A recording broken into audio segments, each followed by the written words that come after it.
mtu yuwaswali ameitwa na mzazi wake, na mfano wa kuitwa ni simu. Umeona swala simu hii inalia ni mzazi. Kuna swala aina mbili, kuna swala ya faradhi na swala ya faradhi hufai. Ile ikiwa ile sauti aloita kwamba huyu yuko mahatuti, hata kama si mzazi wako, hata kama mathalan wewe waswali, amepita mtu si Muislamu akaanguka na kifafa, amepita mtu si Muislamu, kuna zaidi ya hilo, ameanguka na kifafa, anguka naye. Umenifahamu hapo? Sema lakini mimi naswali.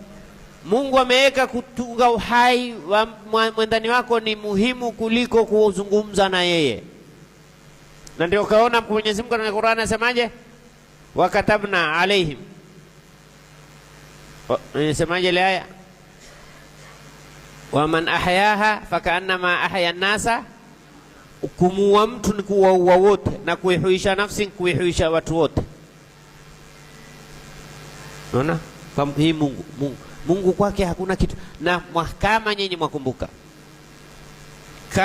mwakumbuka, niliwahi kuambia hakuna kitu muhimu ulimwenguni kama wewe kuwa kazi yako ni kuwahuisha watu, na hakuna kitu kibaya ulimwenguni kama wewe ni kazi yako ni sababu ya kuwafanya watu wafanye nini? Wafe.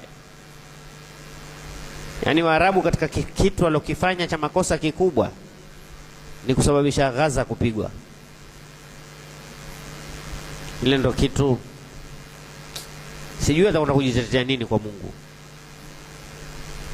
na kitu ambacho kwamba nchi yoyote itakao kusimama ikaitetea ile Gaza hata kama si ya Kiislamu, hiyo nchi kwa Mwenyezi Mungu ina thamani kushinda ile nchi ambayo kwamba hakuna kitu kwa Mwenyezi Mungu kama kuhifadhi, kukinga damu za watu zisimwaike. Sasa mama amekuita wewe waswali faradhi, la ila nimekwambia ukisikia ule uwito kwamba huyu yuko kwenye hali, maana mathalan umesikia mwanangu, na wewe mamako kochoni yua hoyo, bila shaka kuna hatari imetokea. Vunda swala, vunda mlango. Lakini swala ni ya sunna.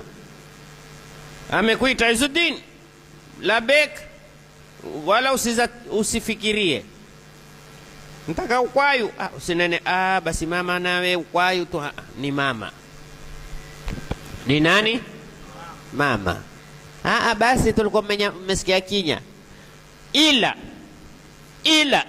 ukiua lao ukamwambia mama samahani ilikuwa uswali, hakuna neno mwanangu, endelea.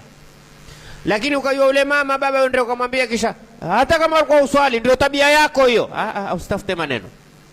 Mama labe tena mwenyewe ndo Allahu Akbar, Izuddin labe hapo ingawa watu itafanya vipi huyu?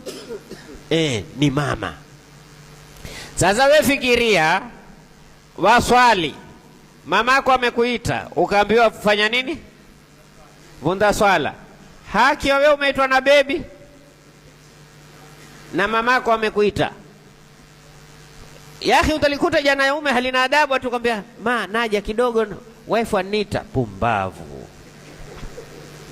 We Mungu amekwambia ukiwa waswali wazungumza na mimi, mamako akikuita fanya nini? Acha. So wajua usiangalie kuvunja swala. Wajua maana kuvunja swala nini? Nini maana kuvunja swala? Kata mawasiliano wewe na nani?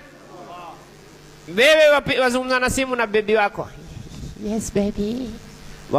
Waona simu ya ring ya nani? Imeandikwa on capital mama. Imeandikwa nani? Antampigia. Huna adabu. Kata, mwambie huyu. Tena ile heshima tu. Mke wangu samani kidogo mama, yuapiga simu. Kimwambia mama apiga simu atakasirika. Akasirike na apasuke. Wata kukasirika na afanye nini? Mama. Lakini kwa heshima yapendeza. Kwa heshima yapendeza. Samahani, baby, ngoja nimsikilize mama, sijui kuna nini. Basi. Lakini kuna watu sasa uona haya kwa kusema hivyo, atamwambia samahani bosi, huyo anipigia simu.